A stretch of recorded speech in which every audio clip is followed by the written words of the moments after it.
Olá, graça e paz, meu irmão e minha irmã. Estamos iniciando a leitura da Bíblia em 365 dias, uma dose de amor com a Palavra de Deus.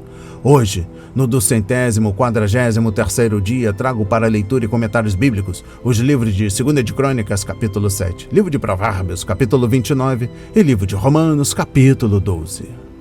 Neste momento, você precisa estar de posse de um bloco de anotação, caneta ou lápis. A Bíblia é tão importante quanto a sua leitura diariamente nos aproxima de Deus, fortalecendo assim a nossa fé e a esperança. Enquanto você prepara o nosso kit de fé, trago uma mensagem rápida.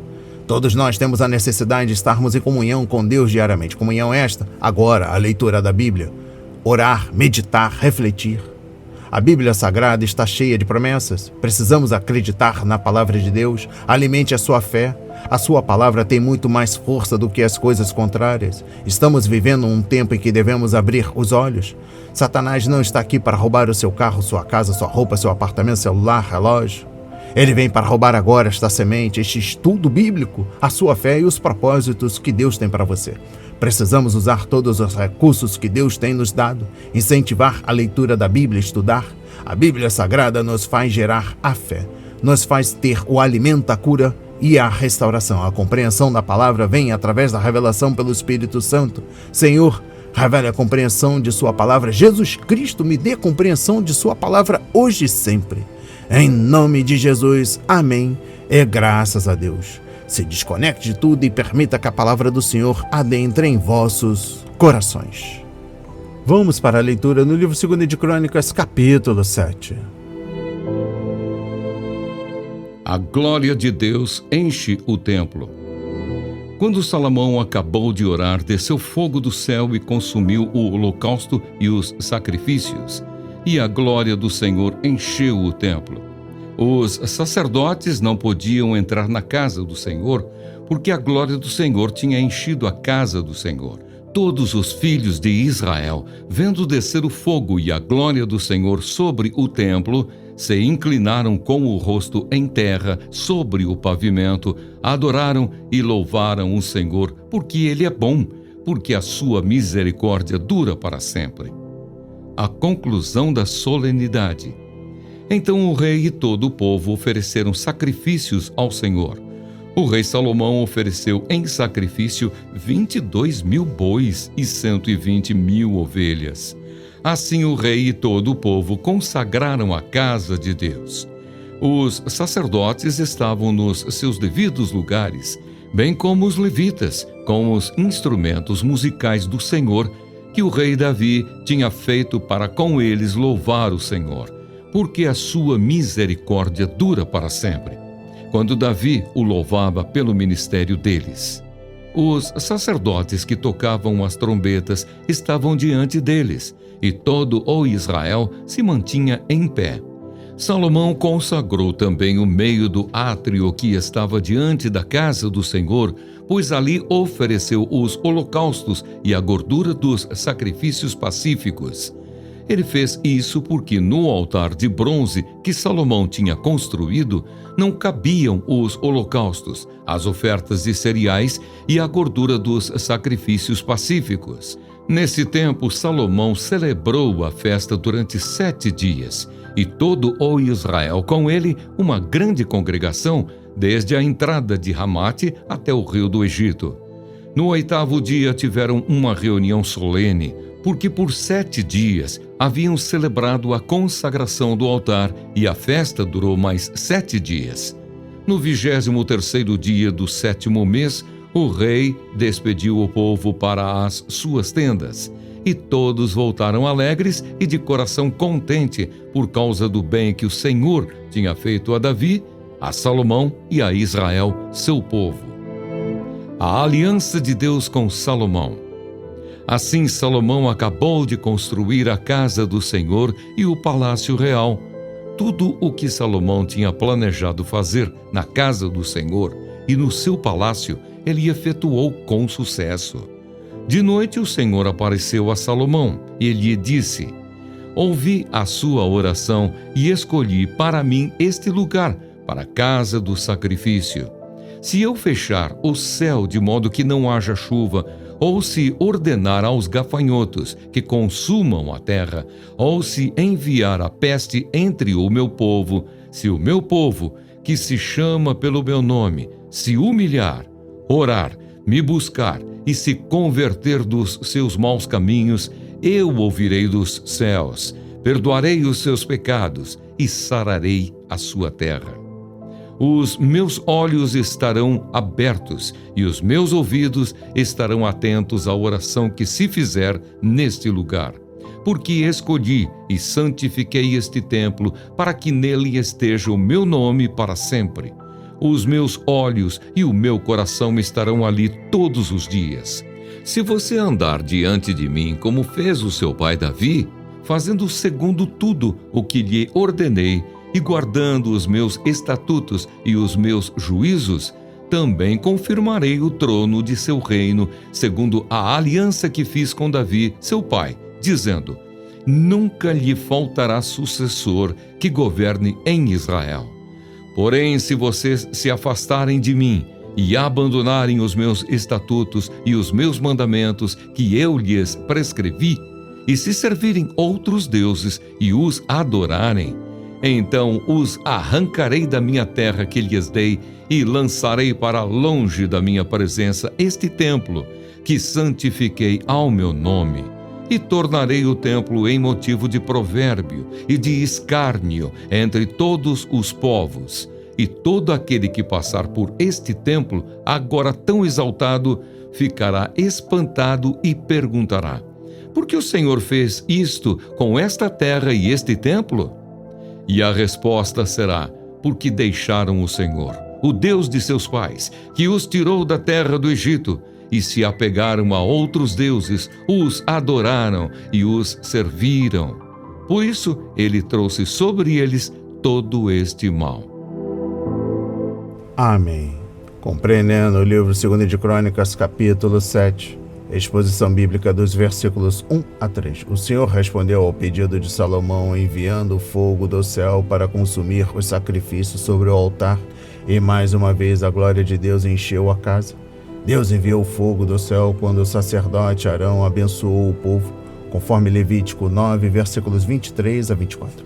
E também quando o profeta Elias invocou o Senhor do Carmelo, conforme 1 de Reis, capítulo 18, versículo 38. Aqui, Deus enviou fogo quando o rei Salomão ofereceu sua oração e seus sacrifícios ao Senhor. Todo o povo respondeu, prostrando-se com o rosto em terra, em reverência a Deus. Imagine o som de milhares de pessoas gritando: Ele é bom, o seu amor dura para sempre, conforme 2 de Crônicas, capítulo 7, versículo 3. Deus aceitou a oração do rei e a adoração do povo. Compreendendo o versículo 7, a oferta de comunhão simboliza Jesus Cristo, que é a nossa paz, conforme Efésios 2, versículo 14, e que nos deu a dádiva de sua paz, conforme João 14, versículo 27. Por causa do sacrifício de Cristo na cruz, temos paz com Deus, conforme Romanos 5, versículo 1, e ao nos entregarmos a Ele, podemos ter a paz de Deus em nosso coração, conforme Filipenses 4, versículos 6 a 9.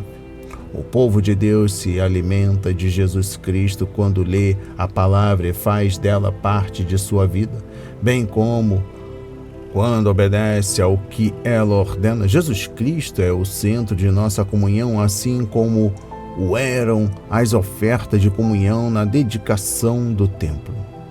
Exposição bíblica dos versículos 8 a 9. A semana reservada para a festa das cabanas era cheia de celebração e alegria. A festa celebrava o cuidado generoso de Deus para com seu povo durante os duros anos no deserto, e o povo de Israel podia se lembrar e render graças. Agora, o povo podia olhar à sua volta e dar graças pelo novo templo, pelas promessas de Deus e pela presença da glória do Senhor. A dedicação durou uma semana, a festa durou uma semana e o evento terminou com um dia de assembleia solene. Os sacrifícios provavelmente foram oferecidos dia após dia, pois a carne da oferta de comunhão podia ser comida apenas por 2 dias, e tudo o que sobrasse tinha de ser queimado no 3º dia, conforme Levítico 19, versículos 5 a 8. A exposição bíblica dos versículos 11 a 16, como havia feito em Gibeão, conforme capítulo 1, versículo 7 a 12, Deus apareceu a Salomão e falou a palavra que ele precisava ouvir. O Senhor assegurou ao rei que havia ouvido sua oração e daria uma resposta. Os olhos de Deus estariam sobre a casa que Salomão havia construído e dedicado, e seus ouvidos permaneceriam atentos para ouvir as orações de seu povo. Israel e seu rei haviam dedicado o templo ao Senhor, mas agora Deus iria santificá-lo e torná-lo seu. O nome de Deus estava no templo. Os olhos do Senhor estavam observando e seus ouvidos estavam ouvindo. Ele era, de fato, a casa do Senhor. É a exposição bíblica dos versículos 12 a 14.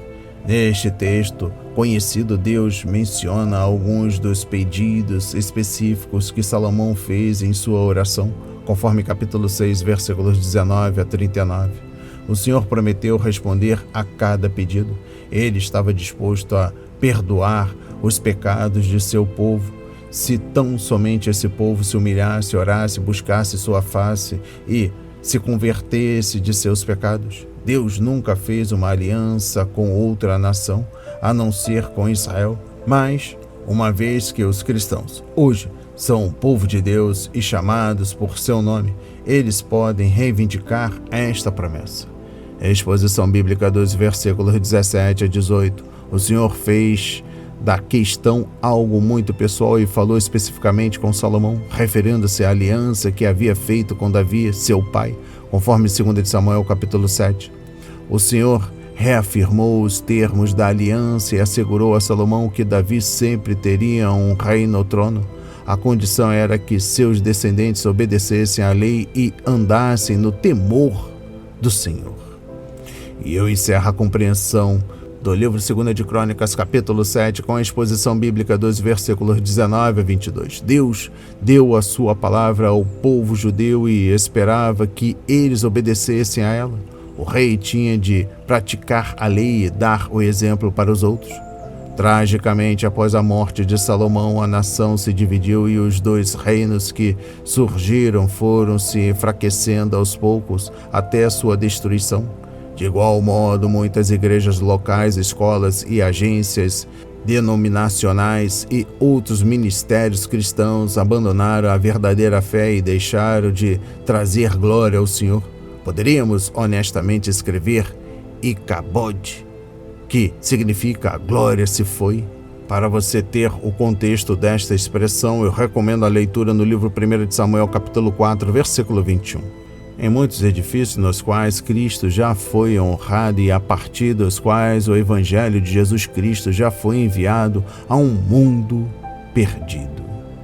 Vamos para a leitura no livro de Provérbios, capítulo 29. Quem teima em rejeitar a repreensão será destruído de repente, sem que haja remédio.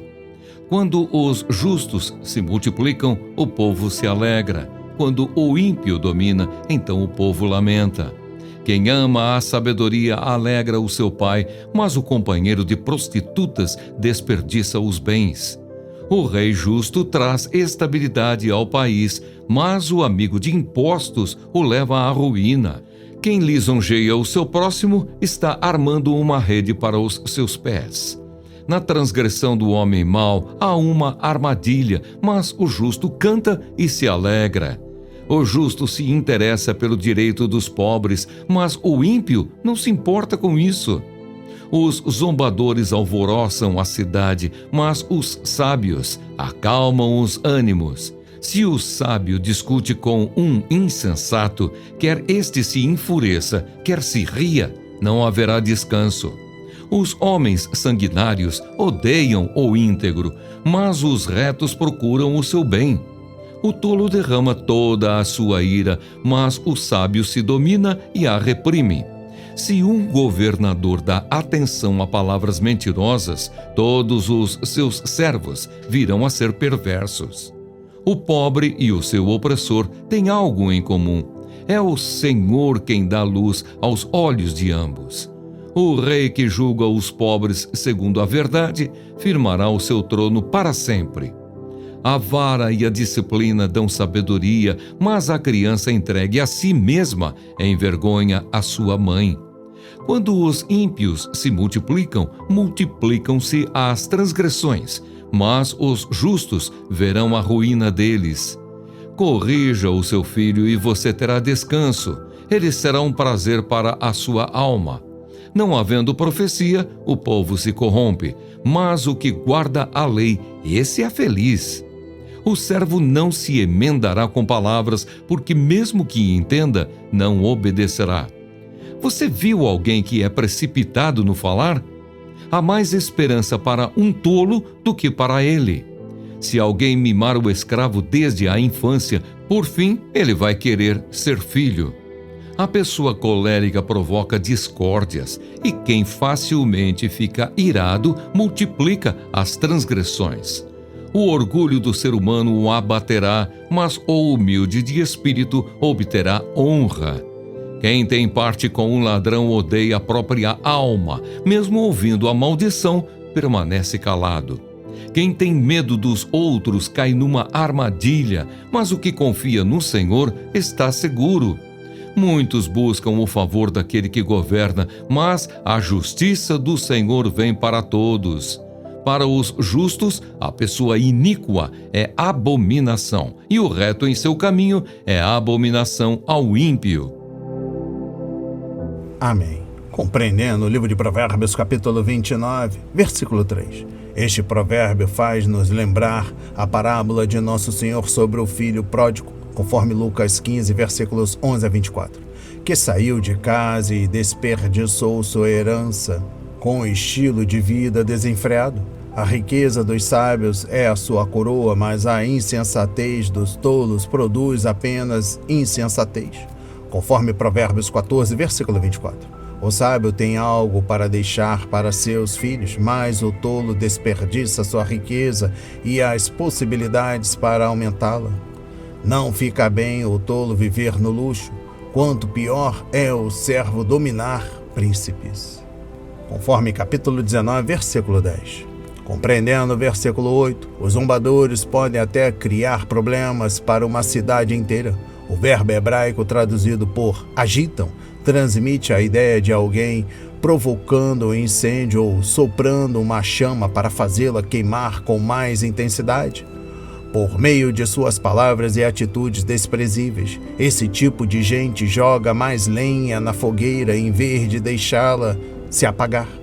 As páginas da história religiosa e política estão manchadas graças aos registros dos feitos de zombadores orgulhosos que não ouviam conselhos sábios, mas se lançavam impulsivamente em questões das quais não davam conta. Conforme Salmos 131, a língua deles era incendiada pelo inferno, conforme Tiago 3, versículo 6. Corrompeu e prejudicou famílias, congregações, cidades e nações inteiras. As igrejas podem ser facilmente divididas e destruídas por pessoas arrogantes que riem da verdade bíblica e procuram fazer a própria vontade. Todos os líderes espirituais precisam ler e considerar Atos 28, versículos 28 a 31 e Tiago 3, versículos 13 a 18. Fica aqui registrado para que você possa ler no seu momento de intimidade com Deus. Compreendendo o versículo 9, o próprio pai do insensato não pode instruí-lo, conforme capítulo 15, versículo 5, e este provérbio observa que a tentativa de discutir com o insensato só levará a problemas. Por quê? Porque os insensatos, na verdade, gostam de sua insensatez e acham que estão, de fato, vivos. A insensatez alegra quem não tem bom senso, mas o homem de entendimento procede com retidão. Conforme capítulo 15, versículo 21, e também capítulo 1, versículo 22, capítulo 12, versículo 15 e capítulo 18, versículo 2. Advertido sobre o pecado, mesmo em um tribunal, o insensato responderá com zombaria. Referência capítulo 14, versículo 9. Compreendendo o versículo 15 e 17, que trágico é a criança entregue a si mesma, que não foi ensinada acerca dos limites e das consequências da rebeldia. Muitas pessoas que não conseguem disciplinar seus filhos têm dificuldade para impor regras a si mesmas. Se quisermos nos deleitar com nossos filhos por toda a vida, devemos começar cedo a discipliná-los com amor. E eu encerro a compreensão do livro de Provérbios, capítulo 29, trago o versículo 20. A pessoa que fala sem pensar é pior do que o insensato. Podemos magoar os outros com palavras precipitadas e impensadas. Quem responde antes de ouvir comete insensatez e passa vergonha, conforme capítulo 18, versículo 13, e também dê uma conferida, capítulo 29, versículo 17. O justo pensa bem antes de responder, mas a boca dos ímpios jorra o mal, conforme capítulo 15, versículo 28 e capítulo 10, versículo 19. Há palavras que ferem como espada, mas a língua dos sábios traz a cura, conforme capítulo 12, versículo 18. Contudo, as palavras precipitadas não só magoam os outros, mas também podem nos fazer mal porque as dissemos. Quem é cuidadoso no que fala, evita muito sofrimento, conforme capítulo 21, versículo 23 e capítulo 13, versículo 3. Isso é especialmente verdadeiro quando fazemos promessas precipitadas ao Senhor ou aos outros. Referência capítulo 20, versículo 25, capítulo 22, versículos 26 a 27 e Eclesiastes 5, versículos 1 a 5. Vamos para a leitura no livro de Romanos, capítulo 12. A nova vida. Portanto, irmãos, pelas misericórdias de Deus, peço que ofereçam o seu corpo como sacrifício vivo, santo e agradável a Deus. Este é o culto racional de vocês. E não vivam conforme os padrões deste mundo, mas deixem que Deus os transforme pela renovação da mente, para que possam experimentar qual é a boa, agradável e perfeita vontade de Deus. O devido uso de dons espirituais. Porque pela graça que me foi dada, digo a cada um de vocês, que não pense de si mesmo além do que convém. Pelo contrário, pense com moderação segundo a medida da fé que Deus repartiu a cada um. Porque assim como num só corpo temos muitos membros, mas nem todos os membros têm a mesma função, assim também nós, embora sejamos muitos, somos um só corpo em Cristo e membros uns dos outros. Temos, porém, diferentes dons segundo a graça que nos foi dada. Se é profecia, seja segundo a proporção da fé. Se é ministério, dediquemo-nos ao ministério. O que ensina, dedique-se ao ensino. O que exorta, faça-o com dedicação. O que contribui, com generosidade. O que preside, com zelo. Quem exerce misericórdia, com alegria. As virtudes recomendadas. O amor seja sem hipocrisia. Odeiem o mal e apeguem-se ao bem.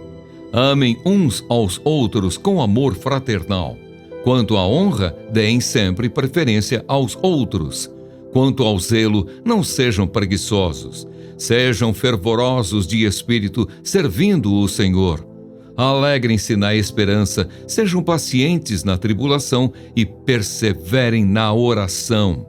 Ajudem a suprir as necessidades dos santos.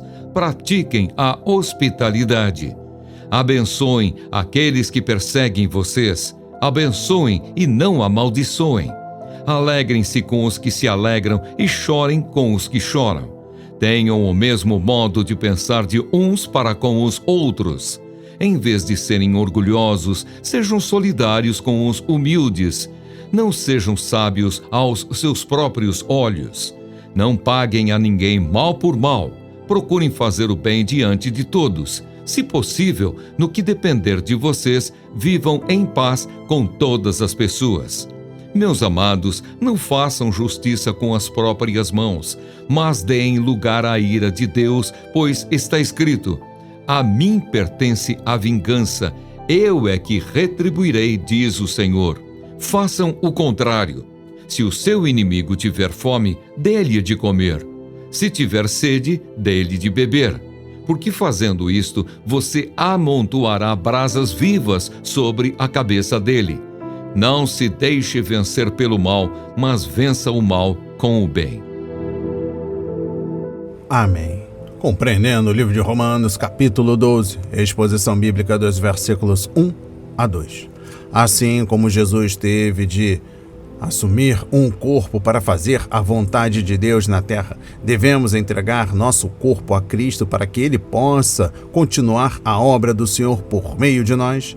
Devemos entregar os membros do corpo como instrumentos de justiça, conforme capítulo 6, versículo 13, para que o Espírito Santo possa usá-lo na realização da obra de Deus.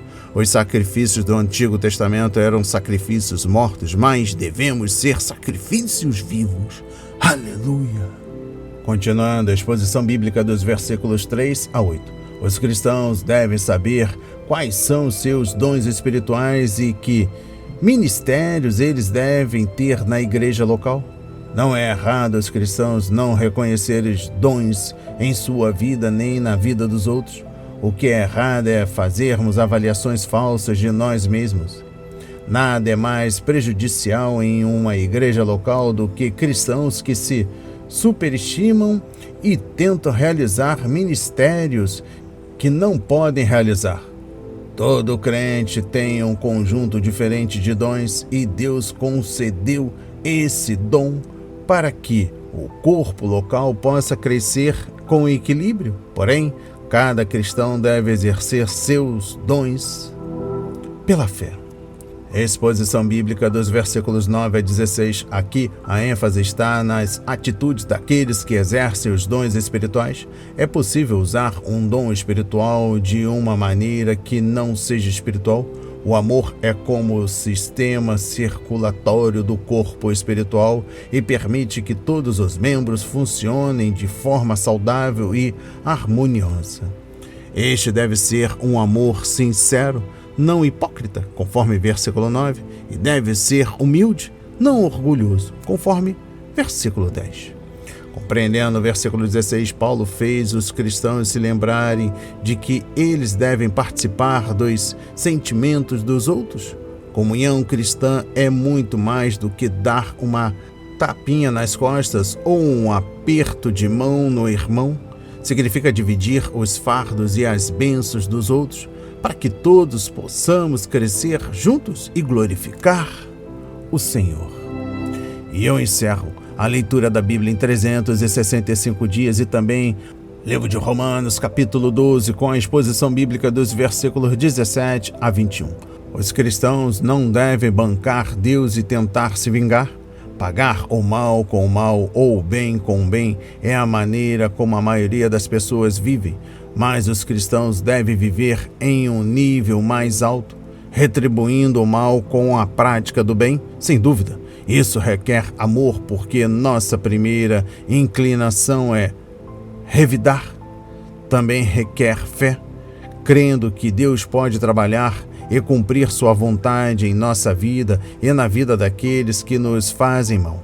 E devemos dar espaço para a vingança de Deus, conforme Deuteronômio 32, versículo 35. As palavras de hoje foram semeadas para as nossas vidas, para a honra e a glória do Senhor. Receba este alimento diário, não hesite, compartilhe. Deus está interessado na minha e na sua dor. Que Deus nos abençoe.